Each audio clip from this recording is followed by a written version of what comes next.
bagian dari pondasi keislaman seseorang, gitu ya. Dan dia adalah satu kewajiban yang sangat agung yang diemban oleh manusia. Ketika amanah ini diberikan kepada makhluk yang lebih besar, ya, seperti langit-langit, bumi, dan gunung-gunung itu, mereka enggan untuk menerima amanah ini. Dan diembanlah amanah itu oleh manusia. Sebagaimana Allah Subhanahu wa taala ceritakan dalam surat Al-Ahzab ayat ke-72, di mana Allah berfirman, A'udzubillahi minasyaitonirrajim. Bismillahirrahmanirrahim. Inna aradnal amanata 'alas samawati wal ardi wal jibali fa abaina ay yahmilnaha wa ashfaqna minha wa hamalahal insan innahu kana zaluman jahula. Sungguhnya kami telah menawarkan, kata Allah Subhanahu wa taala, amanah ini. Nah, ini nanti kita bahas amanah apa yang dimaksudkan, ya. Kepada siapa ditawarkan oleh Allah Subhanahu wa taala? Kepada langit-langit, bumi, dan gunung-gunung. Akan tetapi Allah katakan fa abaina ayyahmilnaha wa ashfaqna minha. Mereka enggan untuk menerima amanah itu, takut karena melalaikan amanah yang amat sangat besar ini. Wa hamalahal insan, dan Allah katakan kemudian amanah itu dipukul oleh manusia. Sesungguhnya manusia itu amat sangat bodoh dan amat sangat zalim. Nah, tadi ada kaitannya yang saya katakan, judul yang saya berikan, ya, amanah. Apakah dia akan menjadikan kemuliaan ataukah akan menjadikan kehinaan? Ketika amanah ini dipikul oleh manusia, di akhirnya Allah katakan di ayat itu, sesungguhnya manusia itu amat zalim dan jahil. Ya. Nah, zalim dan jahil menjadi sifat kebanyakan dari manusia yang melalaikan amanah yang telah Allah Subhanahu wa taala berikan, yang telah Allah Subhanahu wa taala telah amanahkan kepadanya. Nah, kebanyakan manusia itu zalim terhadap amanah yang Allah berikan, dan ia tidak mengerti, jahil, ya, bahwa amanah ini jika dia penuh dengan tanggung jawab untuk memikulnya, untuk mengembannya, maka ini adalah sebuah kemuliaan yang akan didapatkan oleh seseorang. Maka tadi dikatakan, ini kemuliaan kita, atau ini kehinaan buat kita semua, bahwa amanah yang Allah Subhanahu wa taala berikan kepada kita. Nah, sebelum masuk lebih rinci tentang amanah ini, pembahasan kita, ya, mudah-mudahan karena waktunya sempit, Ana akan menjelaskan beberapa poin, ya, tentang pembahasan. Ya, mungkin ada 5 pembahasan yang insya Allah mudah-mudahan waktunya cukup, ya, dan bisa dipahami oleh ibu bapak sekalian semuanya. Yang pertama tentu tentang makna amanah, ya, tentang definisinya, ta'rifnya, apa sih yang dimaksud dengan amanah itu, ya. Yang kedua tentang kedudukan sebuah amanah, ya, dalam syariat, dalam Islam. Kemudian macam-macam amanah apakah yang diembankan oleh Allah kepada kita semua, dan bagaimana amanah itu nanti kita emban menjadi kemuliaan buat kita atau kehinaan buat kita. Kemudian apa buah, ya, asar, pengaruh dari amanah yang kita tunaikan dengan penuh kesadaran, dengan penuh tanggung jawab, ya. Itu yang keempat, ya, buah dari amanah. Dan kelima, ini ya juga menjadi penting, terakhir pembahasannya adalah tentang membentuk diri kita menjadi pribadi-pribadi yang amanah, ya. Nah, ini insya Allah pembahasan yang akan kita coba uraikan pada kesempatan kali ini. Ibu bapak sekalian yang dirahmati Allah Subhanahu wa taala, yang pertama kita membahas tentang apa itu al-amanah. Amanah, ya, adalah penunaian hak-hak, ya. Penunaian hak, kalau kita katakan bahwa manusia itu punya kewajiban dan hak, ya. Jadi ketika kita katakan bahwa amanah adalah menunaikan hak dan menjaganya, maka di sisi lain, karena tadi kita katakan bahwa kita adalah makhluk sosial, makhluk yang berinteraksi dengan orang lain, maka pada hakikatnya ketika kita memberikan hak, maka di sisi lain adalah menunaikan kewajiban yang kita berikan haknya. Ya, apakah itu berkaitan dengan orang ataupun dengan Allah Subhanahu wa taala. Maka kemarin kita katakan kan akhlak itu ada dua. Ada akhlak bersama Allah Subhanahu wa taala, ada akhlak sesama kita. Ya, baik sesama kaum muslimin, nanti bersama dengan manusia secara umum atau dengan sesama alam semesta ini. Gitu ya. Tapi secara intinya dibagi dua, akhlak bersama Allah dan akhlak sesama hamba. Nah, ketika kita katakan penunaian hak-hak ya, dan menjaga hak-hak tersebut, maka kita telah memberikan hak Allah. Kalau itu kaitan dengan akhlak kepada Allah, maka memberikan hak-hak Allah ya, yang menjadi kewajiban kita dan menjadi hak Allah Subhanahu wa taala. Begitu juga kepada makhluk lain. Jika kita memberikan hak, menunaikan hak itu, menjaga hak itu kepada manusia, maka kita telah menunaikan kewajiban kita dan memberikan hak itu kepada orang lain. Nah, maka kita sebagai seorang muslim diperintahkan untuk menunaikan hak sesuatu itu pada tempatnya. Menunaikan hak itu sesuai dengan kondisi dan tempatnya. Ya, mana yang menjadi hak Allah, kita harus tunaikan hak Allah Subhanahu wa taala. Mana yang menjadi hak manusia, baik nanti dirinci, apakah itu hak seorang rasul kepada kita, apakah hak orang tua kepada kita, hak anak kepada kita, ya hak anak kepada orang tuanya, hak kita kepada perusahaan, hak kita kepada institusi, hak kita kepada negara, gitu ya. Itu kewajiban yang harus kita tunaikan semua, yang menjadi hak-hak yang ini terkait dengan pembahasan kita. Maka ketika kita bicara tentang amanah, maka pada hakikatnya adalah menunaikan dan menjaga hak-hak orang kepada kita semua. Ya. Ini tentang makna dari amanah itu sendiri. Nah, nanti amanah itu apa saja, kita akan bahas pada poinnya. Yang kedua, tentang keagungan sebuah amanah. Ibu bapak sekalian yang dirahmati Allah, tentu amanah ini dalam Islam sangat agung. Ya. Ini ada beberapa poin yang disebutkan tentang kedudukan sebuah amanah dalam Islam. Yang pertama, sungguh Allah Subhanahu wa taala telah memuji hamba-hambanya, orang-orang yang beriman, ketika mereka menjaga sebuah amanah, menunaikan amanah. Ya. Dalam surat Al-Mu'minun, ketika Allah Subhanahu wa taala berfirman tentang keuntungan, keberuntungan orang-orang yang beriman, qad aflahal mu'minun, sungguh beruntung orang-orang yang beriman. Nah, ciri-ciri orang yang beriman yang beruntung di ayat ke-8-nya Allah katakan terkait dengan tema kita hari ini, yang Allah Subhanahu wa taala katakan, walladzina hum li amanatihim wa ahdihim ra'un, yaitu orang-orang yang menunaikan dan menjaga amanahnya yang diberikan kepadanya. Jadi orang-orang mukmin yang beruntung. Makanya Allah Subhanahu wa taala katakan tadi, Allah memuji orang-orang yang beriman yang menjaga amanah. Maka Allah katakan keberuntungan mereka ya, menjadi orang-orang yang benar-benar beriman adalah ketika dia menunaikan amanah yang diemban kepadanya, yang diberikan kepadanya. Maka ketika dia mampu menjaganya, menunaikannya dengan baik, dengan optimal, maka Allah Subhanahu wa taala akan memujinya. Ini yang pertama.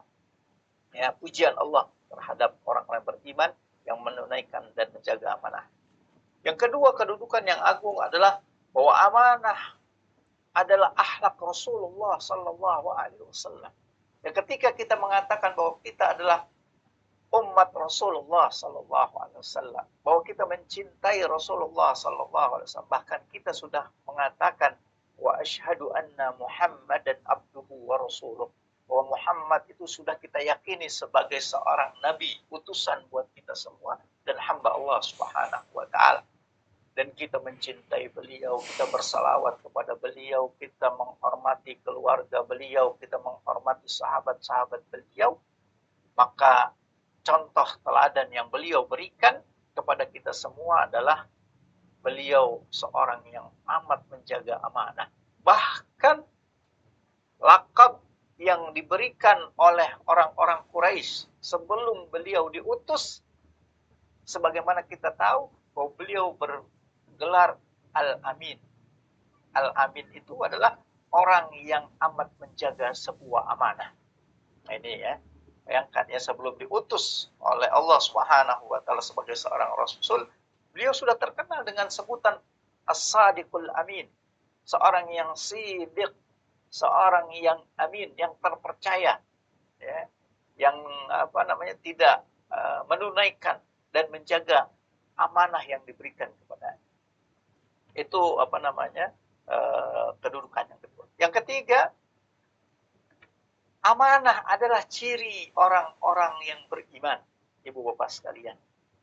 Dan lawan dari amanah adalah khianat. Ya, jadi mengkhianati amanah adalah ciri orang-orang munafik. Nauzubillah min dzalik. Ya. Ini disebutkan oleh Rasulullah Sallallahu Alaihi Wasallam yang diriwayatkan oleh Imam Bukhari dan Imam Muslim. Ayatul munafik salasah. Ya. Ciri orang-orang munafik itu ada 3. Di riwayat yang lain dikatakan ada 4.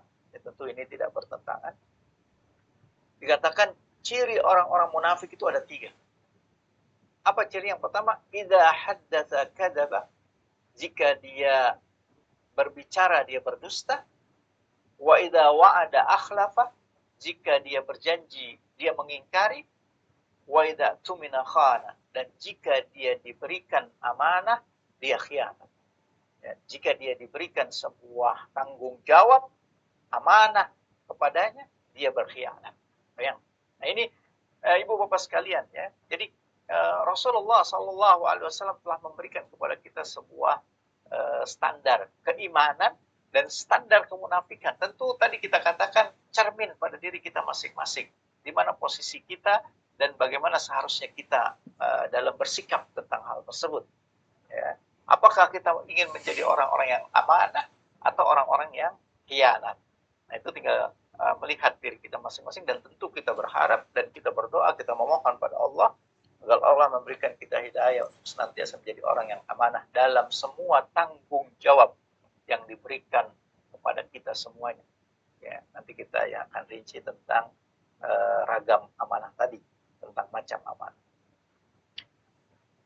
Dan tentu tadi berkaitan dengan hadis Rasulullah SAW, dan kita akan lihat tentang yang lainnya, ya, tentang janji, tentang berbicara, bagaimana kita harus melaksanakan itu semua. Kemudian yang keempat, ya, salah satu dari kedudukan amanah yang sangat agung dalam Islam, bahwa dia adalah rezeki yang sangat agung yang Allah berikan pada seorang hamba. Jadi ibu bapak sekalian, seringkali kita mengatakan bahwa rezeki itu hanyalah sekedar materi. Ya, pada hakikatnya ternyata materi itu adalah bagian saja dari rezeki yang Allah berikan. Tapi rezeki yang agung yang juga Allah berikan kepada kita, salah satunya adalah bagaimana seorang hamba itu diberikan rezeki oleh Allah menjadi seorang yang amanah. Ya, ini adalah rezeki yang sangat agung yang Allah berikan kepada seorang hamba. Dengan itu dia menjadi seorang yang dimuliakan oleh Allah Subhanahu wa taala dan dimuliakan oleh manusia lain. Dalam sebuah hadisnya Rasulullah SAW mengatakan, ya, arbaun, 4 perkara. Idza kunna fika fala 'alaika wa ma fataka minad dunya. 4 perkara yang jika 4 perkara itu ada pada diri seseorang, pada diri kita semuanya, maka tidak ada hal yang bisa memudaratkannya dari apa yang tidak dia dapatkan dalam urusan-urusan dunia. Masya Allah. Ya. Ini satu kemuliaan yang sangat besar. Orang yang amanah itu akan dikatakan oleh Rasulullah SAW, dikatakan jika tidak mendapatkan dunia yang menjadi obsesinya atau menjadi keinginannya, maka tidak memudaratkannya sedikit pun. Tidak masalah jika dia tidak mendapatkan dunia yang dia inginkan. Apa cirinya atau apa 4 perkara yang ada pada diri seorang itu? Katakan, yang pertama sidqul hadis, ya, jujur dalam ucapannya. Yang kedua adalah wahifdzul amanah, menjaga amanah. Ya, ini poin pembahasan kita. Yang ketiga, wahusnul khuluq, akhlak mulia. Yang keempat, waifatul mut'ah, sederhana dalam makanan. Ini 4 poin dalam Islam yang jika ada pada kita semua, dan salah satunya adalah hifzul amanah, seorang akan menjadi orang yang mulia dalam kehidupan di dunianya. Dan apa-apa yang dia tidak dapat dalam urusan dunianya secara halal, maka tidak akan dia cari dengan cara yang haram. Karena apa?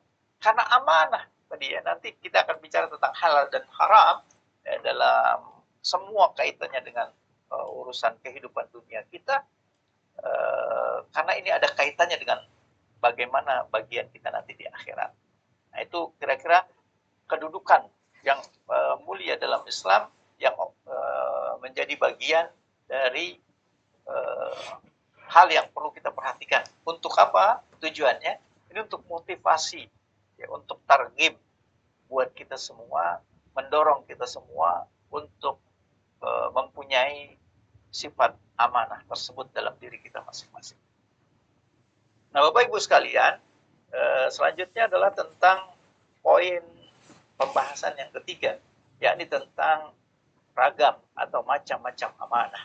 Ya, ini mungkin nanti akan kita rinci sedikit terkait dengan poin-poin pembahasan kita dalam keseharian kita. Jadi macam amanah yang Allah sebutkan, yang tadi disebutkan ya, tentang amanah secara umum ya, dalam surat Al-Ahzab ayat ke-72, bahwa sesungguhnya manusia itu telah memikul amanah ini, ada pembagiannya. Jadi macamnya itu ada disebutkan di sini ada 6 macam tentang amanah yang harus kita tunaikan dan kita jaga dalam kehidupan kita untuk menjadi kemuliaan buat kita semua. Yang pertama di sini dikatakan al-amanatu fil ibadah, amanah dalam beribadah. Ya. Maka barang siapa atau bagian dari amanah untuk seorang muslim, maka hendaklah dia beriltizam. Beriltizam itu bertekad dengan kuat untuk melaksanakan semua beban-beban syariat. Karena ketika Allah mengatakan tadi dalam surat Al-Ahzab tentang wahamalahal insan, maka amanah itu dipikul oleh manusia, dikatakan oleh Allah Subhanahu wa taala atau ditafsirkan oleh para ulama tentang makna itu adalah bahwa amanah yang dimaksudkan adalah syariat Allah Subhanahu wa taala. Ketika Allah memberikan syariat Islam yang ada pada diri kita hari ini, yang kita imani hari ini, maka kita sudah bertekad, ya, berjanji di hadapan Allah Subhanahu wa taala bahwa kita siap untuk melaksanakan semua beban-beban syariat. Beban-beban syariat dalam artian bukan beban itu yang kita katakan berat gitu ya, bukan. Tapi maksudnya adalah semua apa yang telah Allah Subhanahu wa taala syariatkan. Maksudnya melaksanakannya seoptimal, semaksimal mungkin. Itu yang kita maksudkan. Jadi kita sebagai seorang muslim hendaknya melaksanakan semua faridah-faridah atau apa-apa yang telah Allah Subhanahu wa taala wajibkan atas kita dengan semaksimal dan seoptimal mungkin sesuai dengan apa yang diinginkan oleh ibadah itu sendiri. Ya, oleh Allah Subhanahu wa taala sendiri. Jadi seoptimal mungkin. Maka ketika kita menjadi seorang muslim, apa sih kewajiban-kewajiban kita harus kita tunaikan? Ya, kita harus berilmu tentang apa yang diwajibkan oleh Allah atas diri kita masing-masing. Ya, terutama tentang poin-poin dalam rukun iman dan rukun Islam. Ya, tentu ibu dan bapak sekalian juga ada kajian tentang akidah, maka itu menjadi bagian yang sangat penting. Ada kajian tentang ibadah. Ini berkaitan dengan rukun iman dan rukun Islam kita. Maka kalau ibu bapak sekalian mengkaji tentang akidah, tentang ibadah, sekarang tentang akhlak, ini tentu sudah sangat samil gitu ya. Tinggal bagaimana kita meminta kepada Allah, memohon kepada Allah, banyak menundukkan diri kita di hadapan Allah agar Allah memberikan kita hidayah untuk bisa melaksanakan, mengamalkan apa-apa yang kita pelajari, apa-apa yang kita ilmui, dan mudah-mudahan semuanya akan menjadi kebaikan buat kita semua. Dan kita yakin bahwa kemarin saya katakan di pertemuan awal, bahwa syariat Islam yang turun kepada kita semua itu adalah memberikan kebaikan buat kita, memberikan kepada kita semua kemaslahatan dalam kehidupan dunia dan akhirat kita tanpa terkecuali. Karena semua yang diperintahkan Allah pasti baik buat kehidupan dunia dan akhirat kita.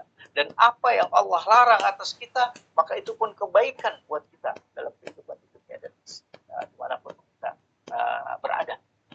Nah, ini pertama. Ya, jadi amanah dalam agama kita. Kita berkomitmen dan bertekad dalam diri kita masing-masing ingin menunaikan amanah yang Allah berikan dalam agama kita. Dan kita katakan kemarin bahwa Islam itu dalam semua sendi kehidupan kita ya, mungkin ibu bapak sekalian masih ingat bahwa tentang kita diperintahkan masuk Islam secara totalitas, gitu, secara keseluruhan. Maka kita harus menapaki satu-satu, ya, walaupun pasti ada kesalahan sana dan sini. Tentu itu sebuah sifat manusia ya, yang senantiasa salah dan jatuh dalam dosa. Tapi bangkit kembali, melaksanakan kembali itu adalah perintahnya. Kemudian bagian kedua dari amanah itu adalah al-amanah fi hifdzil jawarih. Amanah menjaga jawarih kita, anggota badan kita semuanya, ya. Telinga kita, mata kita, lisan kita, tangan kita, kaki kita, perut kita, ya, itu adalah amanah yang Allah berikan. Maka hendaklah seorang muslim mengetahui bahwa semua anggota badannya ini adalah amanah yang Allah Subhanahu wa taala berikan kepadanya. Bukan cuma sekedar untuk ada dalam kehidupan ini saja, untuk manfaat kehidupan dunia, bahwa mata agar kita bisa melihat gitu ya, jalan, kemudian bisa melihat makanan, membedakan segala macam. Rasa itu untuk membedakan rasa, telinga kita hanya untuk mendengar, bisa berinteraksi. Tapi ada hal-hal yang diamanahkan di situ. Maka dikatakan wajib atas kita untuk menjaga itu semua yang Allah ciptakan ini tadi ya, bukan digunakan untuk sesuatu yang bisa mendatangkan mudarat buat kita atau mendatangkan murka Allah Subhanahu wa taala. Saya contohkan lisan. Ya. Lisan ini akan dimintai pertanggungjawabannya oleh Allah Subhanahu wa taala. Ya. Maka ada hal-hal yang dilarang oleh Allah, tidak boleh ghibah, ya, membicarakan aib saudara kita, membukanya, menyebarkannya. Tidak boleh dusta tadi, ya. Ciri-ciri kemunafikan bahkan itu disebutkan, ya, bahwa orang berbicara dengan dusta.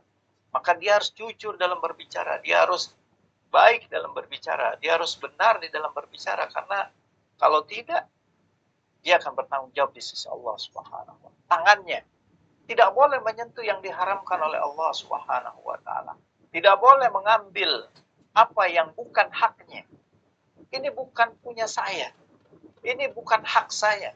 Tidak boleh dia mengambil sembarangan. Asal yang penting dunianya terpenuhi, tidak. Tapi ini adalah amanah dari Allah, ditanya nanti. Perut kita, Ya, apa yang masuk makan dan minum kita, dan semua yang menjadi tanggung jawab kita, istri dan anak-anak kita, semuanya itu harus dasarnya datang dari yang halal. Kalau jika datang dari yang haram, ini adalah sebuah hal yang akan dimintai pertanggungjawabannya. Berarti kita hianat terhadap perut-perut kita dan perut istri dan anak kita. Maka tidak boleh kita ambil dari jalan yang haram. Tidak boleh kita ambil dari jalan yang dimurkai oleh Allah Subhanahu wa taala, akan mendatangkan kemurkaan Allah Subhanahu wa taala. Tidak boleh. Ya, maka kita harus pilih-pilih. Tidak sembarangan kita hidup ini enggak seenaknya. Makanya amanah Allah Subhanahu wa taala diri kita. Ya. Ini kalau kita punya lihat di jalan, di kantor, ya, bahkan di rumah kita itu harus jelas. Ini punya siapa? Gitu kan. Jangan asal yang penting perut terisi, yang penting anak kita keinginannya bisa kita penuhi, yang penting istri kita mau apa kita bisa penuhi karena sayang kita kepada istri. Ingat, akan ditanya oleh Allah Subhanahu wa taala, dan jangan memasukkan apapun ke dalam perut kita, istri dan anak-anak kita kecuali yang halal, dan kita pastikan kehalalan, karena dia akan dimintai pertanggungjawabannya di sisi Allah. Kaki kita kemana kita melangkah itu juga adalah bagian dari apa yang dimintai pertanggungjawabannya oleh Allah Subhanahu wa taala. Itu yang kedua. Yang ketiga, al-amanah fil wada'i. Ya, amanah di dalam apa wadiah itu? Titipan. Jika kita dititipkan sesuatu oleh kawan kita, oleh atasan kita, oleh teman kita, oleh orang tua kita, harus kita sampaikan kepada siapa yang diminta oleh sang penitip tadi. Ya. Karena Allah Subhanahu wa taala berfirman dalam surat An-Nisa ayat 85, "Innallaha ya'murukum an tu'addul amanati ila ahliha."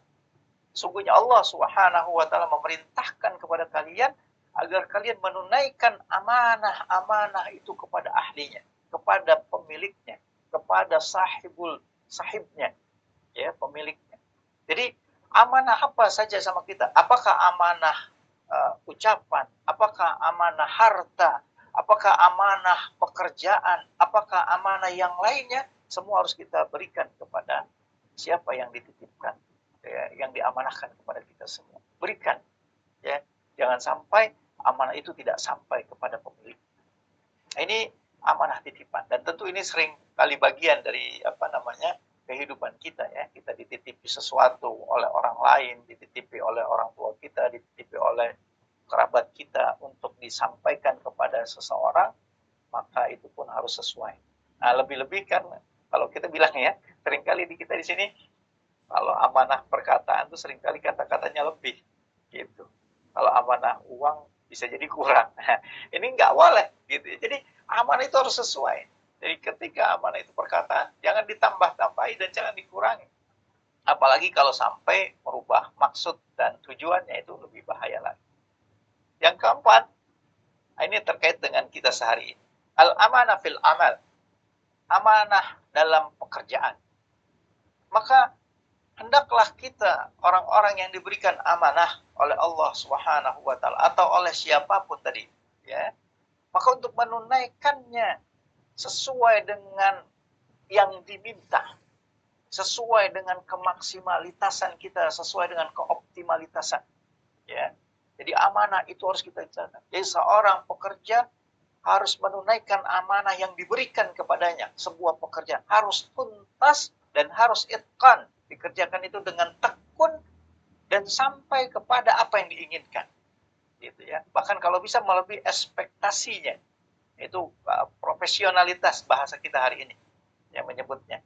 Kita harus profesional di dalam melaksanakannya, karena Allah Subhanahu wa taala menyukai orang-orang yang bekerja dengan itqan, dengan tekun dan tuntas, ya, selesai, gitu, ya.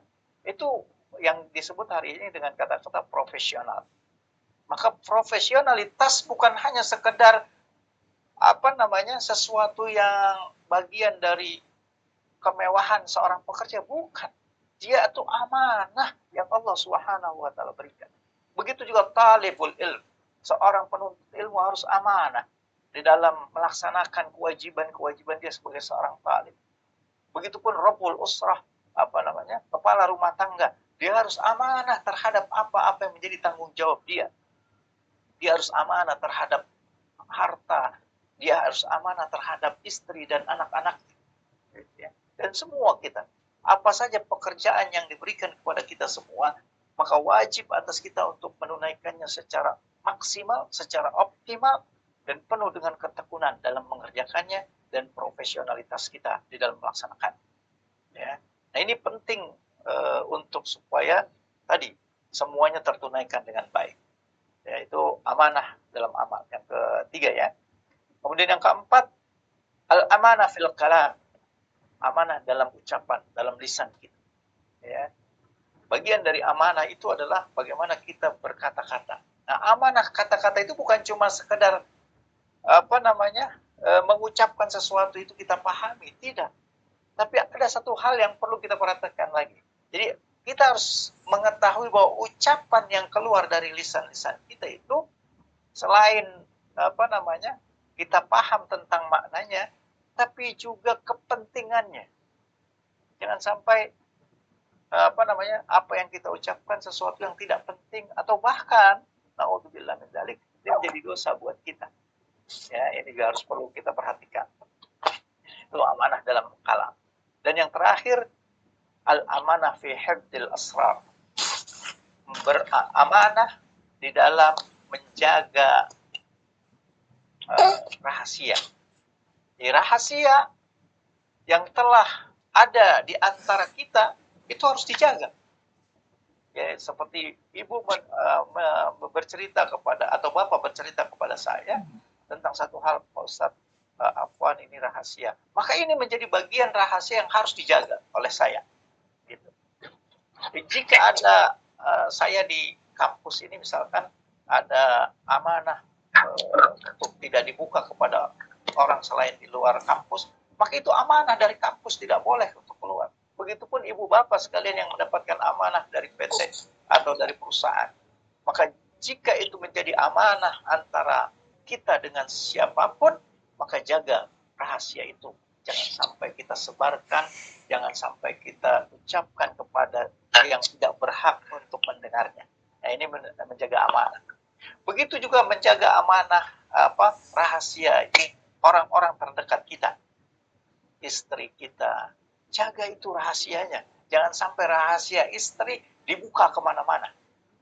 Jaga rahasia suami, jaga rahasia anak-anak kita, jaga rahasia perusahaan kita, jaga rahasia atasan kita.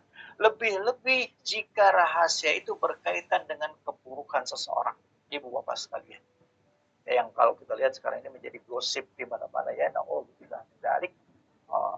maka hindari kita membuka aib saudara kita, membuka aib orang-orang yang dekat dengan kita semua. Tahan, bahkan seyogianya jika kita melihat keburukan saudara kita, melihat keburukan orang-orang yang dekat di sekitar kita, kita jaga, kita lindungi. Tapi jangan sampai juga ini akhirnya kita tidak bicara dengannya. Nah, itu nanti bab lain ya, dakwah dalam rangka mendakwahkannya. Tapi ketika kita menjaganya, ketika dia keburukannya tidak memudaratkan orang banyak, maka jaga ya rahasianya. Gitu. Kalau kita melihat si fulan ini melaksanakan dosa misalkan, dosa yang mudaratnya buat dirinya sendiri, maka jangan disebarkan. Itu nanti bisa menjadi bab fitnah. Ini ibu bapak sekalian tentang ragam amanah yang ada pada diri kita yang harus kita tunaikan dalam kehidupan kita. Yang terakhir mungkin sedikit saya akan lebih cepat karena nanti kita akan bisa tanya jawab waktu yang tersisa tentang buah dari amanah, ya, asar dari amanah. Yang pertama adalah Allah Subhanahu wa taala mencintai orang-orang yang melaksanakan amanah. Allah Subhanahu wa taala mencintai orang-orang yang menjaga amanahnya. Ya, tentu orang-orang beriman, orang-orang yang menjaga amanahnya dalam semua kehidupan dia, baik ibadah, jawarih, tadi yang kita katakan amal segala macam, maka Allah mencintai. Yang kedua, bahwa buah yang akan ada pada diri kita itu akan mudah dalam ta'awun, di antara kita semua, bainan nas, ya, antara orang per orang, bahwa sifat aman itu akan disukai orang lain. Bahwa ketika kita melihat teman kita amanah, maka kita akan mudah saling ta'awun dengan dia, saling percaya dengan dia, menumbuhkan sifat percaya. Yang ketiga, wujudut tuma'ninah, ya, akan mendatangkan ketenangan dalam jiwa kita.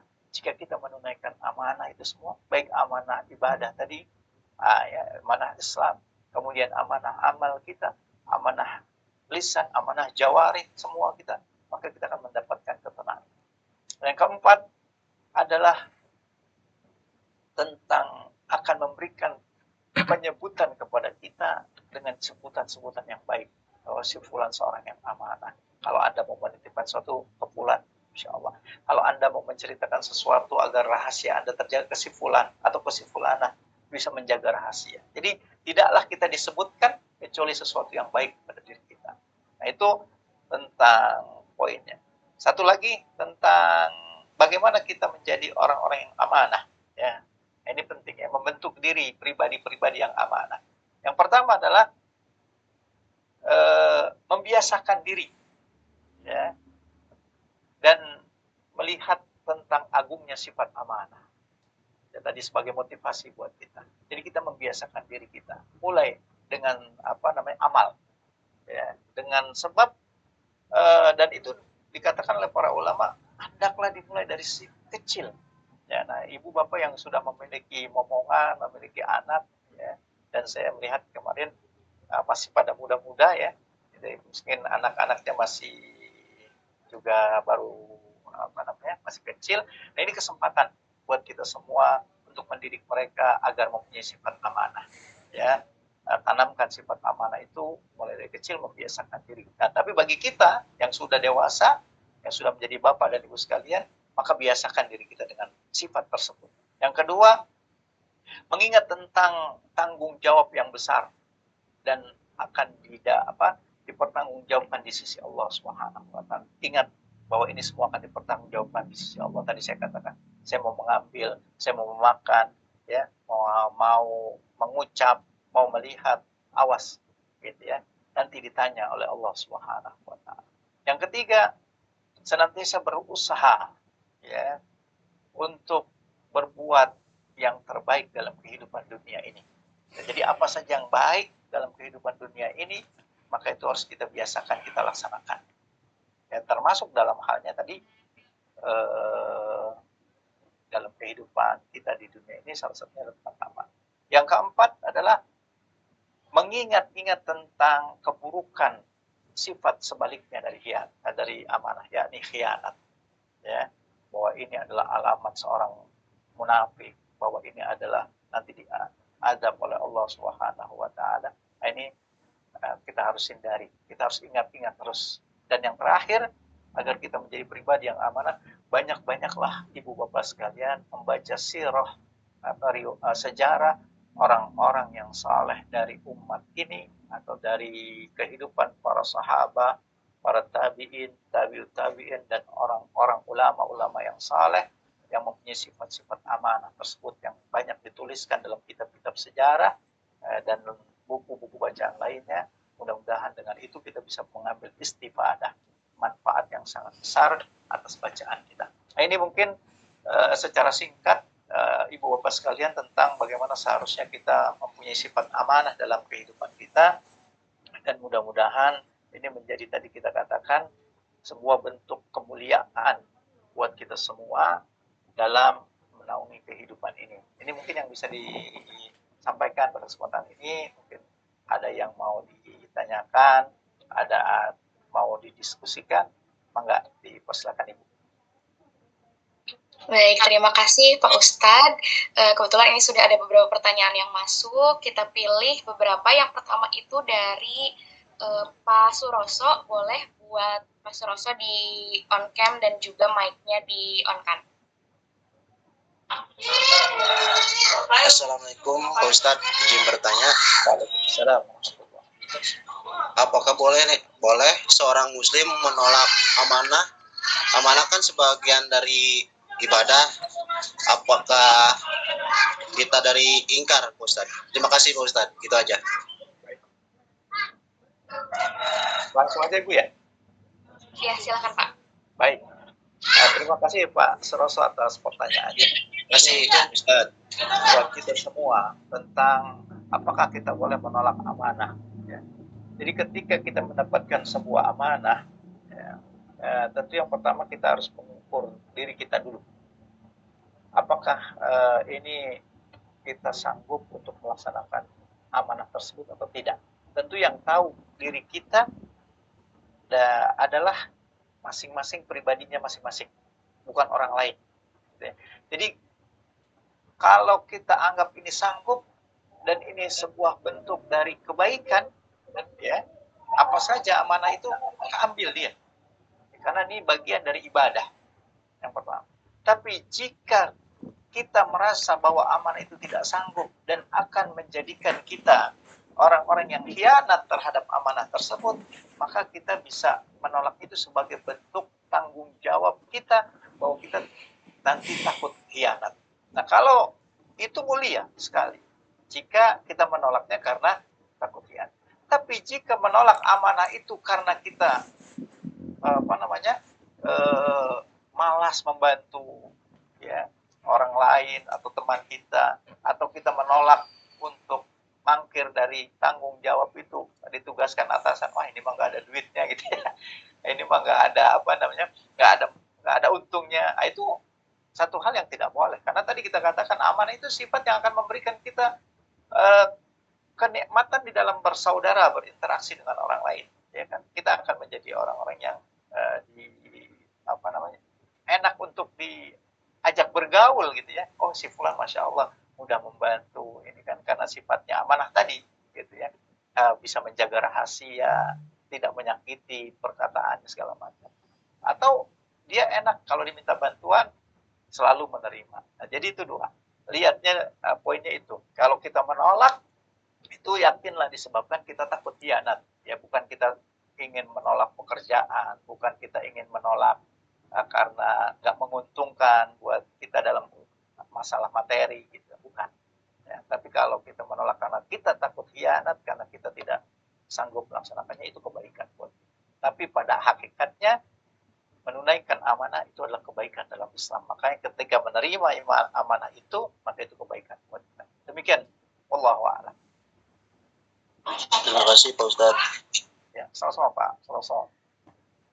Baik, terima kasih Pak Suroso yang telah bertanya. Selanjutnya ini ada pertanyaan lagi dari Teh Malsa. Boleh di on kamera dan on mic-nya?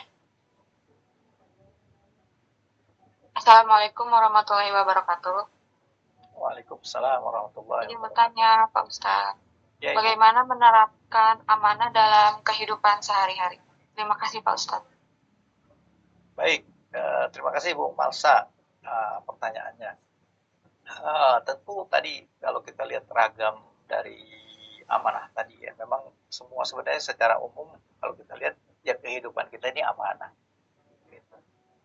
Nah, tinggal bagaimana kita menunaikan amanah tersebut, ya kita tadi yang melaksanakan seoptimal semaksimal mungkin, gitu kan, yang ada dalam kehidupan kita. Kalau kita bicara tentang syariat agama tadi ya, amanah dalam ibadah, maka ini bagian yang harus kita tunaikan, karena ini kita sudah bertekad, berjanji bahwa kita sudah bersyahadat, ya kan, asyhadu an la ilaha illallah wa asyhadu anna muhammadar rasulullah. Itu adalah tekad kita dalam berislam, gitu ya. Maka konsekuensi keislaman harus semaksimal mungkin kita melaksanakannya, gitu kan. Dan yang kedua tadi, ingat tentang hisabnya di sisi Allah Subhanahu wa taala. Kalau saya tidak melaksanakannya, ada hisab di sisi Allah Subhanahu wa taala yang sangat besar. Nah, kalau kita khianat terhadap amanah ini, ada iqabnya, balasannya. Gitu. Balasan baik akan dibalas dengan kebaikan.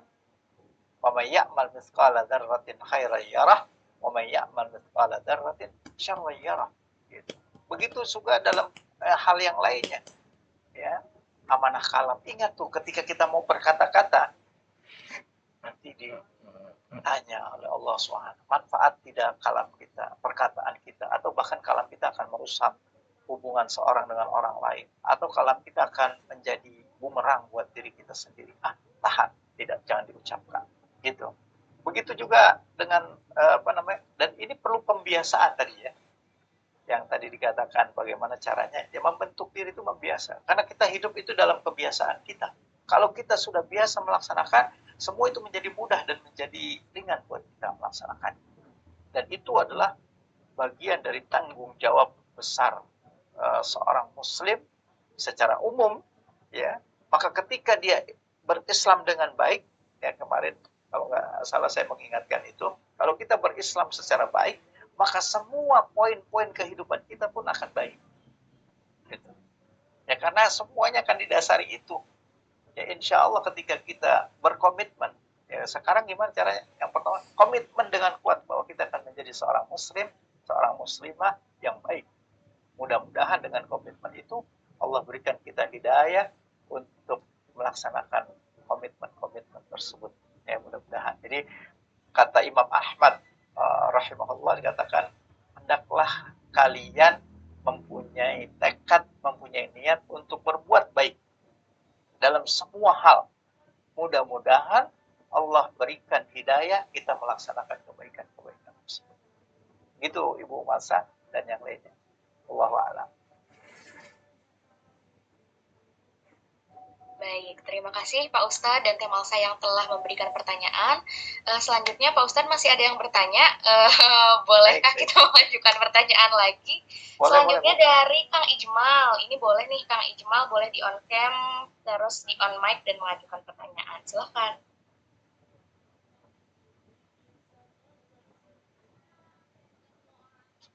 Assalamualaikum Pak Ustadz.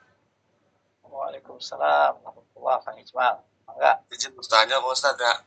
Mangga. Ketika kita diberikan amanat, tetapi amanat ini negatif Pak Ustadz ya. Kita kan melihat orang ataupun teman sendiri mencuri gitu. Tapi orang tersebut ngomong ke kita, jangan diam-diam ya, jangan bisa bilang-bilang kayak gitu.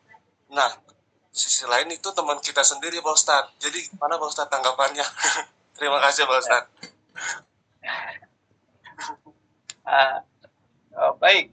Ya, ini pertanyaannya rada ini juga nih, membingungkan. Di sisi lain gitu ya, kita melihat. Jadi kalau dalam sebuah keburukan, dalam sebuah kemaksiatan, itu bukan amanah namanya. Justru amanahnya ada yang disabdakan oleh Rasulullah Sallallahu Alaihi Wasallam. Ini untuk kita semua. Man ra'a minkum munkaran falyughayyir biyadihi. Fa illam yastati fa bilisanihi, fa illam yastati fa biqalbihi. Wa dzalika ad'aful iman. Barang siapa, siapa saja yang melihat satu kemungkaran, gitu ya, satu kemungkaran, maka hendaklah dia merubah dengan tangannya. Jika dia tidak mampu merubah dengan tangannya, maka rubahlah dengan lisannya. Dan jika tidak dia mampu, maka rubah dengan hatinya. Dan itulah selemah-lemah iman. Tapi para ulama mengatakan cara mempraktekkannya itu mulai dari hati. Jika kita melihat sebuah kemungkaran, maka mulailah kita ingkari dengan hati kita. Ini bukan tidak sesuai dengan ajaran Islam, bahwa ini adalah kemaksiatan, bahwa ini dosa. Ya, yang pertama. Ingkari dulu dengan hati kita. Jangan kita sepakat. Kalau tadi kita sepakat, ya itu dosanya sama. Karena kita melihat, menyaksikan. Gitu kan. Bahkan kita mendukung untuk tidak memberitahukan kepada yang berhak. Dan yang kedua, setelah kita ingkari lemah kita, nasihati. Sampaikan. Janganlah, itu tidak boleh, itu haram, nanti akan bermudarat kepada diri Anda sendiri. Gitu kan. Kalau itu nanti dimakan anak Anda, akan jadi bumerang buat Anda. Ya, nanti akan kembali kepada kenakalan remaja. Banyak itu ya, kenakalan anak-anak yang sekarang itu. Mungkin salah satu sebabnya adalah makanan-makanan yang haram dan minuman-minuman yang haram yang dikonsumsi. Mungkin saja cara mendapatkan orang tuanya tidak halal. Gitu. Ya, Karena kemaksiatan semuanya akan menimbulkan kekacauan dalam kehidupan dunia ini. Salah satunya banyak disebutkan ayatnya oleh Allah Subhanahu wa taala tentang itu. Nah, itu koreksi. Makanya ketika kita mendapati anak-anak kita kurang baik, ya, itu koreksi pertama pada diri kita, seorang ibu dan ayah. Jangan-jangan saya sudah memberikan makan yang tidak baik, dari makanan yang haram, yang tidak halal, gitu kan. Halal dan haram itu bukan cuma zatnya, bukan cuma tempenya itu halal atau haram, bukan. Tapi cara mendapatkan tempenya itu juga bagian dari halal dan haram. Gitu. Kalau kita mendapatkan uang itu dari yang haram, maka ini akan berbuah kepada sesuatu yang buruk dalam sifat diri istri dan anak-anak kita dulu. Ini kita perhatikan. Maka nasihati, janganlah itu perbuatan haram. Nanti kalau ketahuan, Anda juga akan diberhentikan. Kalau ini ketahuan, Anda juga akan, kalau dilaporkan, gitu kan. Itu kan mudarat buat Anda. Ingat di rumah. Itu nasihat. Tapi kalau kita punya wewenang, harus dengan kekuasaan, dengan tangan itu dengan kekuasaan. Tapi kalau kita atasannya, maka kita harus melarang, jangan, haram, tidak boleh, gitu ya. Nanti ada sanksi. Nah, itu kalau anak kita punya kekuasaan, jangan marahi, gitu kan? Karena itu bagian dari amar ma'ruf kita, itu amanah ibadah kita tadi. Justru amanahnya dibalik, bukan amanah kong kali kong untuk kemaksiatan, bukan. Gitu. Tapi amanahnya justru kita memberikan nasihat kepada dia. Ini amanah.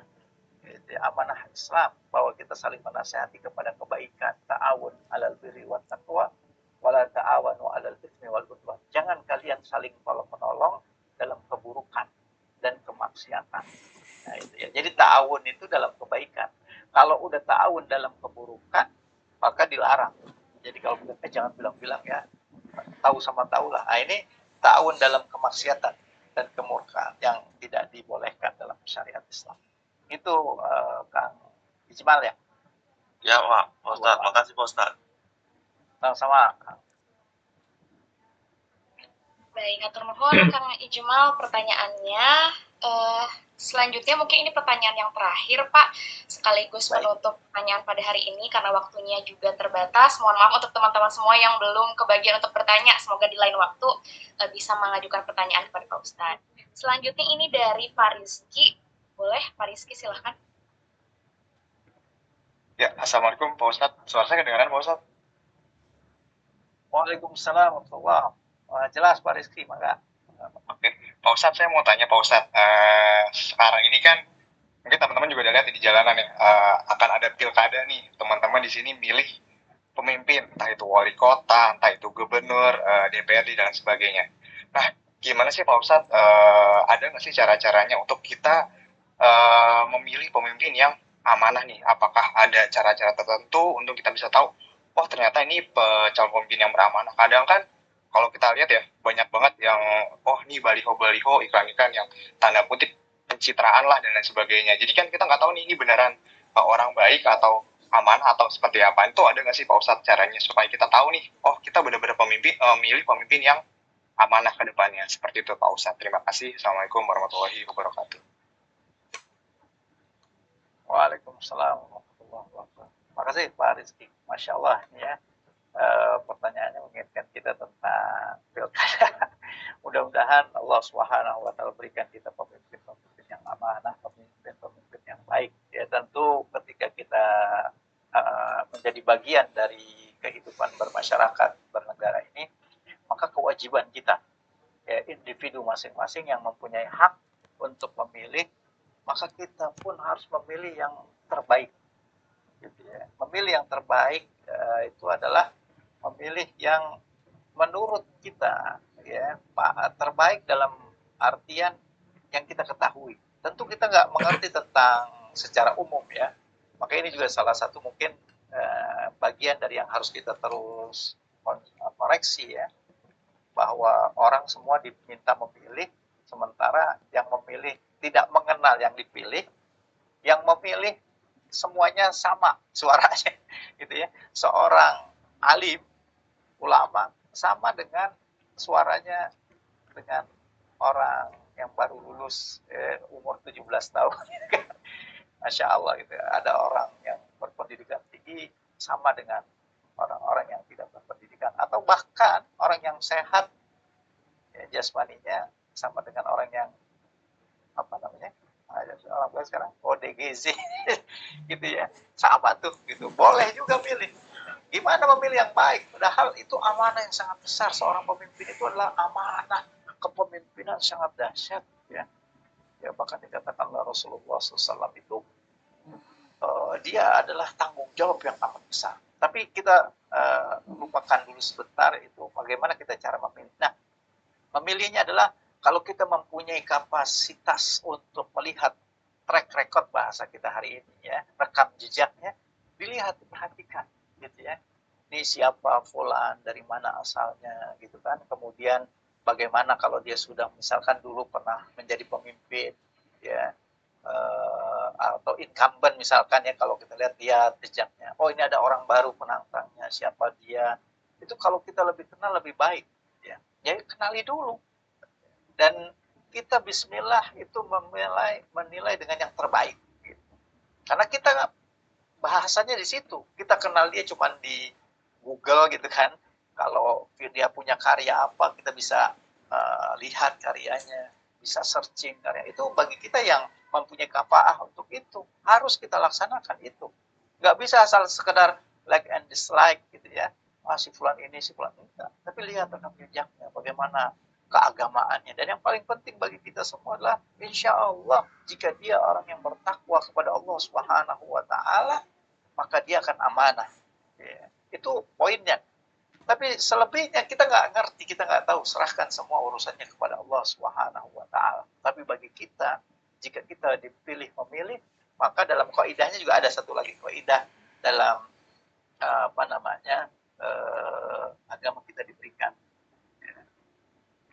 Jika kita memilih calon, misalkan ada 3 pasang atau 2 pasangan, maka pilihlah yang paling kecil mudaratnya.